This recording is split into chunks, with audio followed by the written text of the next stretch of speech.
Tuesday, September 15th, 2020, a day that will go down in history as leaders from across the Middle East made their way to the White House for a major peace agreement. President Trump, Israeli Prime Minister Benjamin Netanyahu, Bahraini Foreign Minister, and Emirati Foreign Minister all signing a peace deal that Trump hailed the dawn of a new Middle East. Our next guest called these normalization agreements between Israel, Bahrain, and the UAE extremely important, and he is here to tell us why. Right now, we welcome Ambassador Aharoni, former Israeli council member and professor at NYU School of International Relations. Welcome to the program. Thank you for being here, and I'm learning that you're joining us from Israel. So, if you don't mind telling me, what's been the response there to these historic agreements? Well, Israelis are very, very enthusiastic, as one can expect. The importance of those agreements is huge because of so many reasons. But I think chiefly among them, the fact that for the first time in many decades, the Palestinians lost their veto power over normalization between Israel and Arab countries. Right. You mentioned the Palestinians here, and I'm wondering the impact, this peace agreement between Israel, UAE, and Bahrain, and potentially even more nations to come, what kind of message that sends to the Palestinians? That intransigence doesn't pay. You break it, you pay for it. And they've had their opportunities, unfortunately. The Palestinian people deserve a more pragmatic, a more forward-looking leadership. They've had 3 opportunities in the last 2.5 decades to cut a deal, and they declined and rejected all of those opportunities. So the maximalist view doesn't really pay in foreign policy. I think that maybe the fact that Israel is rapidly normalizing ties, and I expect Morocco to follow suit, Qatar and Oman, and possibly even Saudi Arabia. I think maybe that will change the positioning of the Palestinians and their zero-sum approach when it comes to ties with Israel.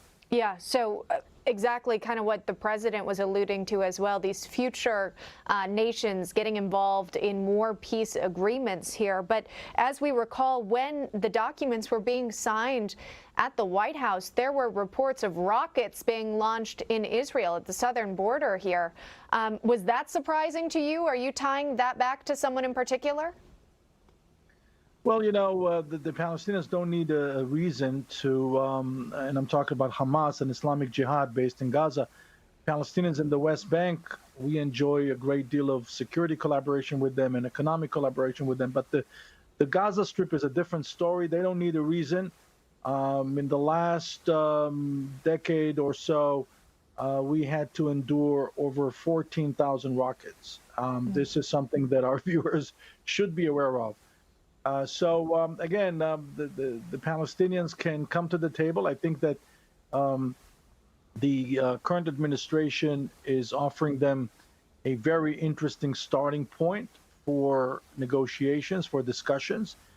There's a lot to benefit from what's happening in the region, the celebration of creativity. I think it's a big part of the motivation of the young leadership in the Arab world to engage with Israel is the fact that Israel is such a hub of creativity and innovation, and they would like to benefit from it, especially when they're looking at their depleting oil reserves. They're looking at the success of knowledge-based economies, and they need to redesign the foundations of their economies, and Israel is a natural strategic partner for that. Yeah, I mean, when you think about Tel Aviv as well, you have, education, technology, health, research as well. So there's a lot to gain, of course, by having this peace. And it is historic. And what's interesting is the way in which it's being reported on and covered both internationally and here in the United States.